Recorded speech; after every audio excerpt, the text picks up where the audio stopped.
Good evening, folks. Triple Crown here, coming to you from Vancouver, British Columbia. This is a round 8 summary playtest 4 of the Global War 1939 series. It's the point of the game now where the Axis and the Allies need to pay very close attention to the victory cities to achieve victory. Now, I had a question in my YouTube channel about how many rounds I intend to play. So I'm going to be playing 15 rounds, or at least that's my intent. And so you have to, as the Axis player, start to calculate what you're going to do and in the Atlantic and also in the Pacific. But first, I just want to talk about the partisans. Now, at the end of when Moscow was taken, there was 2 vacated territories and there was 1 surviving Russian down here.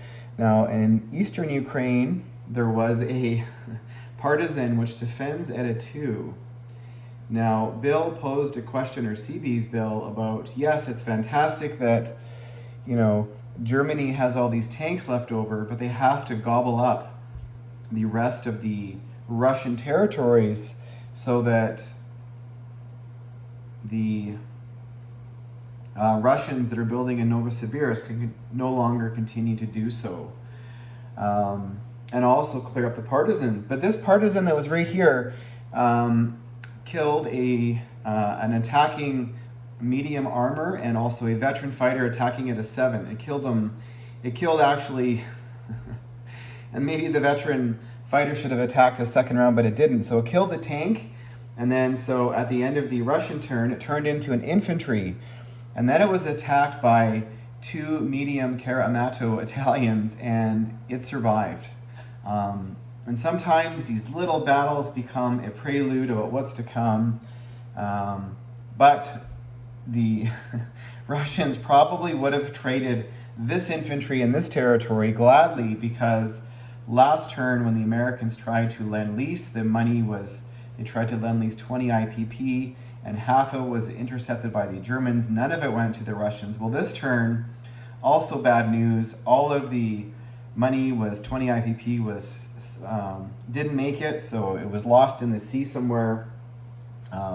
So these little things sometimes, but the fact that the Russians did not intercept the lend lease could be critical.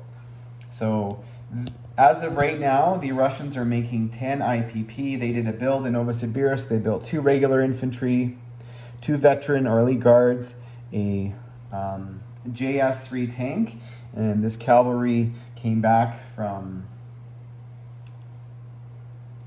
Ermakwi. So they have a little bit of a force there now.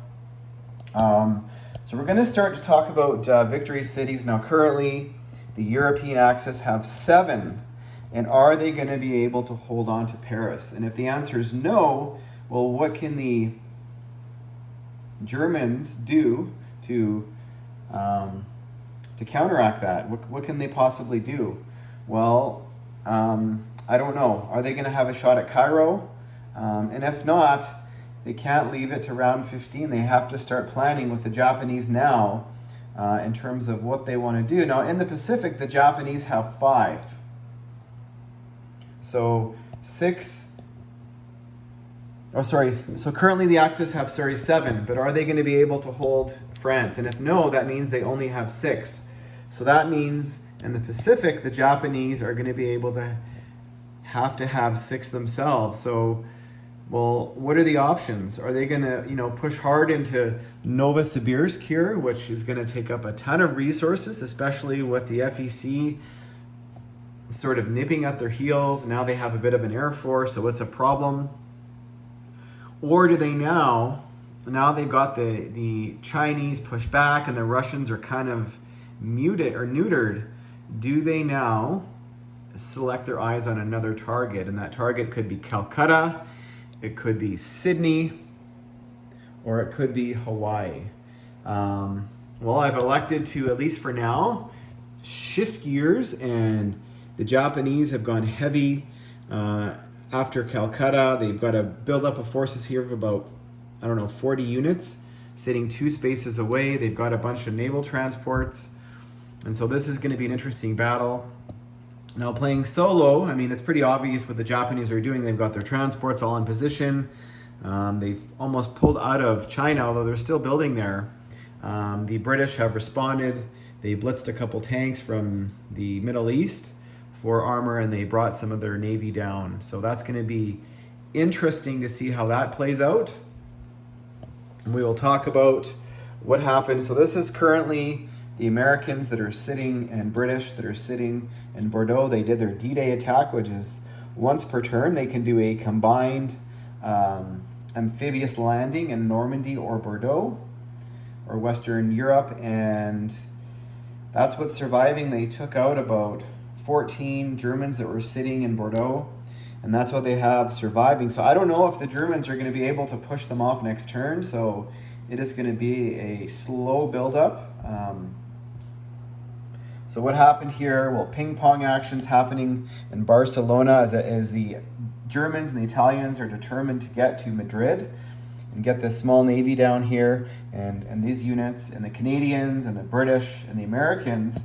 Well, the Americans did a landing in Gibraltar. The Canadians that were in Barcelona came down into Seville and took care of those. However, the Italians followed up and they retook Barcelona. So there's currently 5 Italians there that need to be taken care of next turn, or they are going to be able to annex the capital, which is Madrid. So that's an interesting dynamic that's played out.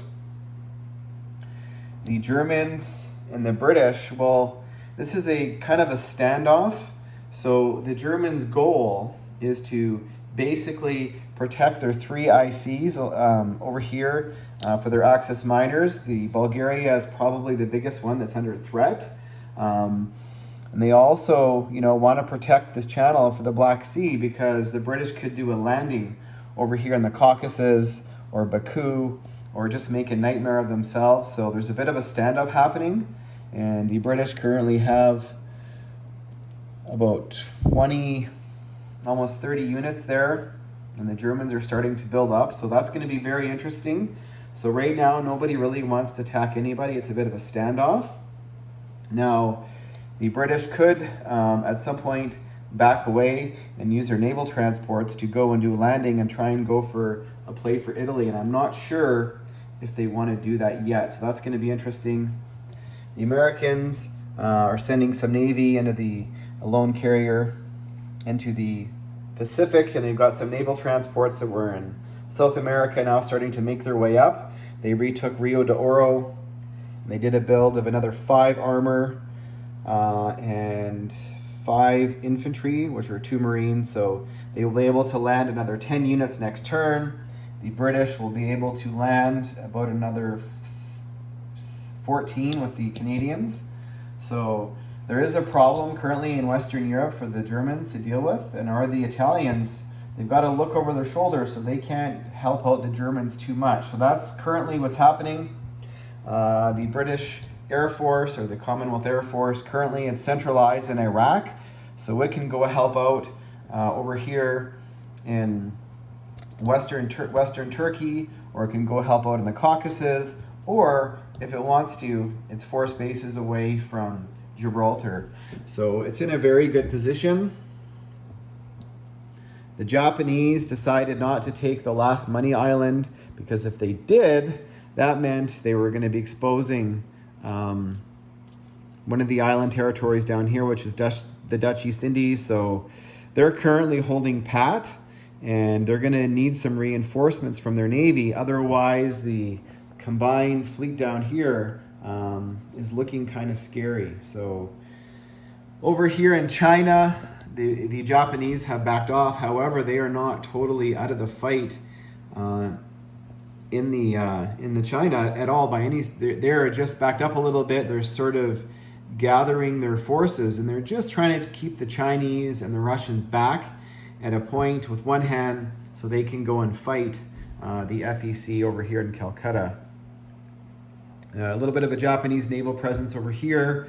They last turn built a Yamato battleship, 2 submarines, and a destroyer, so they are going to need some more Navy, and that is because the American Navy is starting to come into the Pacific from the Atlantic. The Americans did build a naval transport last turn. There was a naval battle off of San Francisco where the Japanese took their submarine from this convoy zone and went 1-2 and attacked the subchaser, but there was a American fighter there that scrambled, so it was mutual destruction, and the Japanese backed out of this sea zone here. That was the submarine that went to, it's in the Carolines right now, because it was going to get taken out by the American destroyers that were just west of Panama. So the Americans have a little bit of a Navy now, a little bit of a threat. So going to be very interesting to how this plays out. Now, the Japanese could shift gears again and go for Hawaii. They could go for, so I'm not sure what they're going to do. You guys let me know what you think or ladies, what the Japanese should do in this scenario. But as it sits right now in Western Europe, it's looking like Paris is definitely under threat. So going to be a big battle coming up soon. So thanks for watching, folks, and stay tuned for round 9.